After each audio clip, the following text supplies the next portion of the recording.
of cochlear implant for both my ears. I was born a visually challenged person, and in my early 30s, I discovered that I was suffering from profound hearing loss. Because of which I was unable to interact with people. I could not have face-to-face contact team for recommending cochlear implant and the surgery being successful. Today, because of which I'm able to talk to people, interact with them, go back to my work, and it really changed my life and improved the quality of my life, and I even gained my confidence back. So today I can proudly say that my life is really beautiful, and thanks to Dr. Christopher and cochlear implant. Thank you.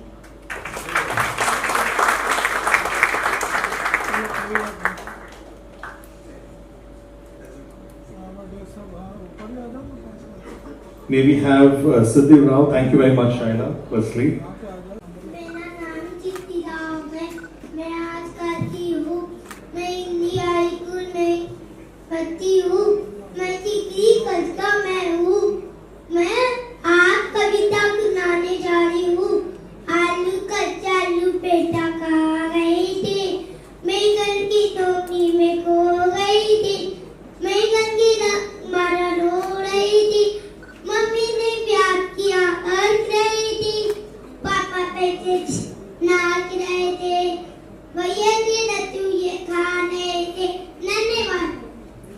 Dhanyawad. Thank you very much, Siddhi Rao.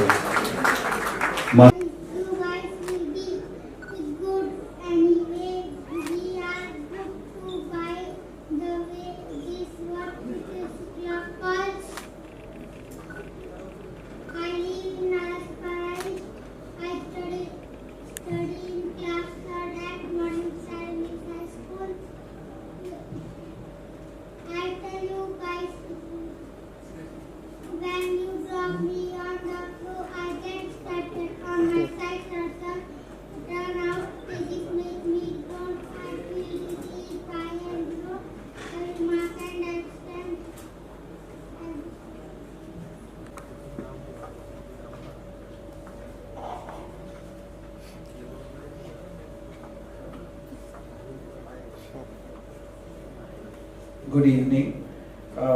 Madame Anita Kelly, Consular General of Ireland, Mr. Frank Gerkins, Consular... Good afternoon, everybody. So I'm honoured to be here today at Lilavati Hospital, and I greet you all, Your Eminence Cardinal Oswald, and I hope you're enjoying your retirement, recently taken. My dear colleagues and friends, and all of the medical professionals who have taken time from their busy days to be here with us today. And of course, all of the patients and your parents who are here with us. I'm honoured to be here among you. And I want to thank you for the warm welcome to me as Consul General of Ireland. We're here, as Mr. Mehta said, to celebrate World Hearing Day, and also to highlight the work of Dr. Chris D'Souza and his colleagues, particularly with children with hearing loss. I have to say that I met Dr. Chris soon after coming to Mumbai, and I was immediately very impressed by his work and the passion with which he tells the story of his work. It's really his vocation. I think we all know anybody who works in the medical field, it's not work, it's a vocation. And his dedication to providing better care and better access to care indeed for those who are affected by hearing loss. We've spoken a bit about cochlear implants, which of course have revolutionised how people, and particularly children, including some of those children gathered today, experience and interact with the world. They enable better access to sounds, they help with language, critically important, and with communication. And they help children as they integrate into society, which is everybody's right. As Mr. Mehta said, early diagnosis and timely intervention can play a hugely positive role in a child's development, enhancing social skills and, I suppose, overall educational outcomes, very important in India as it is across the world. And today I celebrate Dr. Chris and the entire team for the vital work that you do, and the trustees and everybody here who enables that work. You do it here in Mumbai and also far beyond. Dr. Chris, I know it's your life's work, in fact. And And finally, on this World Hearing Day, I urge you all to use the opportunity to raise awareness on two fronts. Firstly, for those who may not realise the importance of hearing healthcare, and this is certainly an issue in my country, in Ireland. I was talking just earlier to one of your colleagues about this, and really people think of Ireland as a very well-developed country, that we have the top tech conglomerates in the whole world would have their European headquarters in Ireland. But when it comes to healthcare, we're very, very dependent, particularly on India for both pharma and for expertise. And I'm very, very honoured to be here today to share with you this special day, and I thank you for all that you're doing for the people in my country. Secondly, I want to urge you all here today to work together to create global awareness of the importance of access to hearing devices, including cochlear implants, particularly for children. Of Malta, Mr. Ali Al-Balushi, Consular General of Bahrain, Mr. Satinder Pal Singh Ahuja, Consular General of Georgia, Mr. Toshihiro Kaneko, Deputy Consular General of Japan, Madame Dina Alabe, Vice Consular of Egypt, Madame Mary Overington, Trade Commissioner of Consular of Australia, Cardinal Oswald Gracious, Archbishop of Mumbai, Mr. Sharman Joshi, Mr. Rajesh Thakkar, and the entire Lilavati family and my erstwhile Board of Trustees. It's my pleasure to welcome you here today. In today's technological advanced era dominated by visuals and text, often the significance of sound can be overlooked. Hearing is a vital sense that connects us to the world, and yet millions of people face hearing challenges. The effects of hearing losses can be profound, ranging from communication problems to eventual cognitive decline if it's left untreated. It is also expected that the prevalence of further hearing issues will rapidly rise in coming decades due to population demographics, uninterrupted noise pollution, and even untreated ear conditions. The global observance of World Hearing Day celebrated today highlights this issue in entirety. Following this year's theme announced by the World Health Organization WHO, which is changing mindsets, empower yourself to make ear and hearing care a reality for all. I believe that with early detection and accessibility to proper care for everyone without any discrimination, in coherence with our Lilavati motto, we proudly can encourage individuals to take the necessary steps to make the best ear care possible. I'd like to thank all our distinguished guests for gracing this occasion with your presence, all of the organizers, hospital staff, volunteers, and attendees for making this event successful and for putting in all the efforts into this awareness initiative of World Hearing Day. Have a wonderful evening. Good evening, and thank you, Consul General Anita Kelly, for so graciously agreeing to come here and preside over this event. It means a lot to me and to all of us.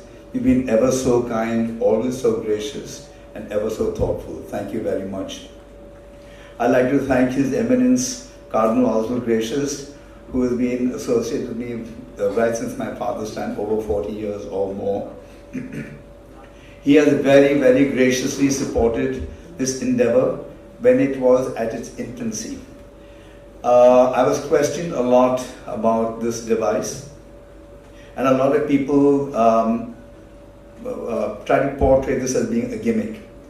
So you can imagine and understand how many obstacles I had to overcome.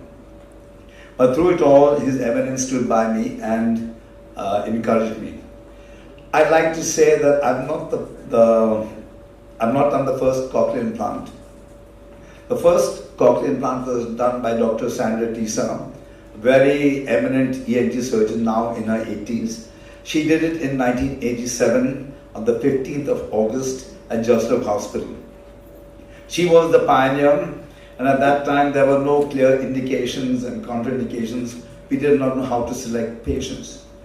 So as time went by and as the dust settled, it became clear who were suitable candidates for this device, what are the advantages, disadvantages, and all the things and components that went into this form of treatment. So it is now no longer an experimental form of treatment, but a very, very well established form of treatment. So much so that for me and for all the team who are with me, it was first a passion. Then when we saw the extraordinary results, it became a religion. And then when we saw as our patients grew up and entered college and got married, it became what we are. Gone beyond passion, gone beyond religion, and become who we are. All of you for being here on this World Hearing Day. Let me just briefly introduce myself. I'm the permanent trustee and son of the founder trustees that have set up this Lilavati hospital in the year 1997, which happens to be my late father, Mr. Kishore Mehta, and my mother, Mrs. Charu Mehta. This is a multi-speciality 300-bed hospital which is focused in all kinds of spheres, and we deal in all medical treatments including cardiac transplants, robotic surgeries, organ transplants, and many more. Lately we have tied up with Mayo Clinic for all various medical services.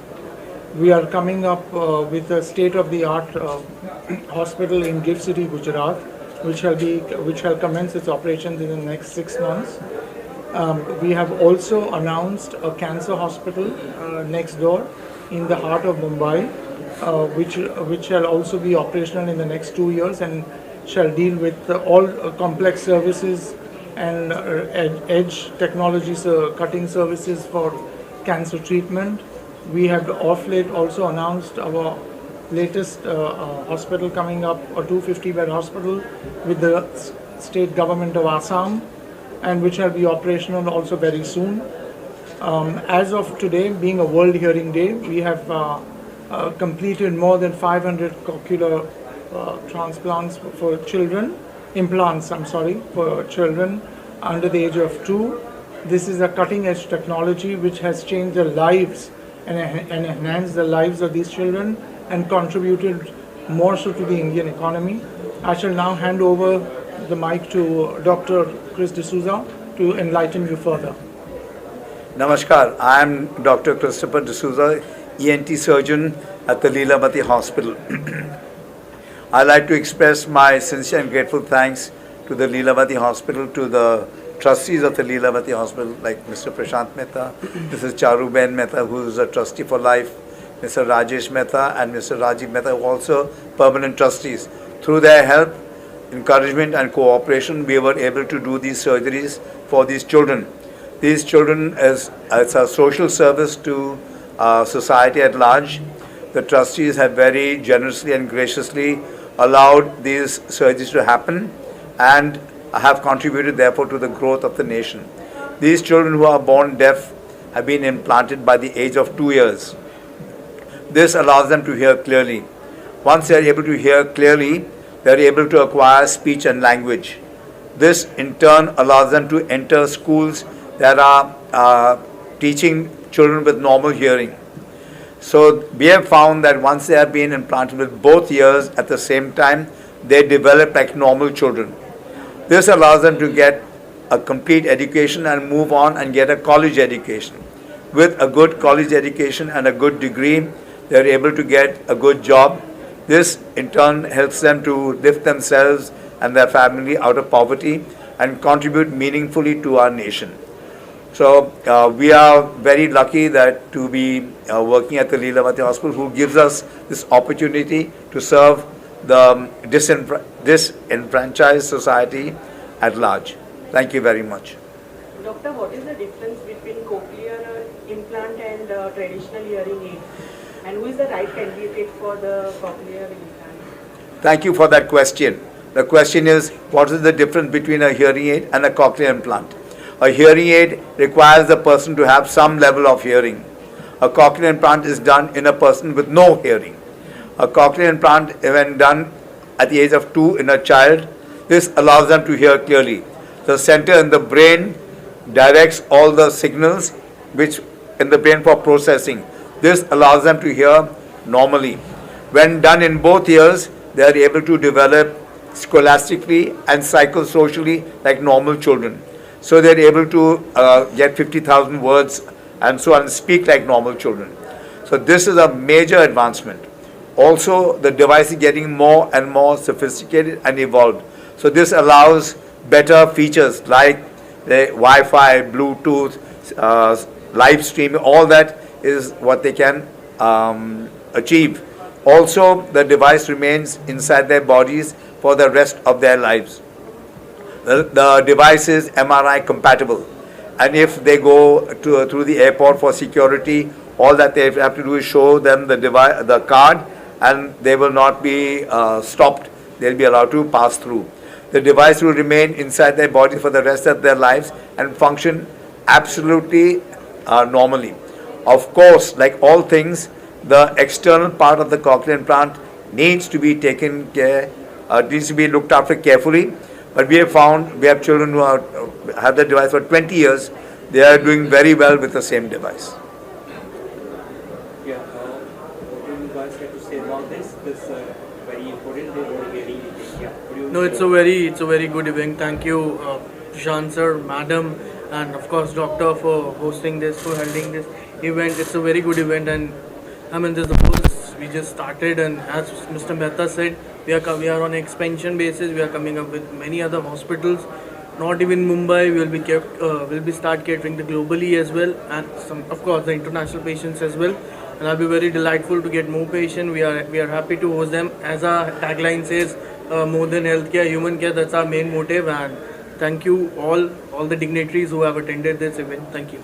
Your final words, sir. Yeah, hi. I'm Saurav Sharma. I'm again one of the trustees here. So, as my colleague has already mentioned, and it has been said, but then again, I would like to reiterate on that part that we are coming up in Gandhinagar as well, and also we are planning to do a similar kind of camp over there as well in Ahmedabad. So we are talking to Dr. D'Souza on this, and we are going to have a roadmap how we can take it forward from here. And there will be not only one, multiple camps will be held, and not only hearing, but also more of the cataract surgeries on eyes and all. You'll see a lot more coming. Thank you.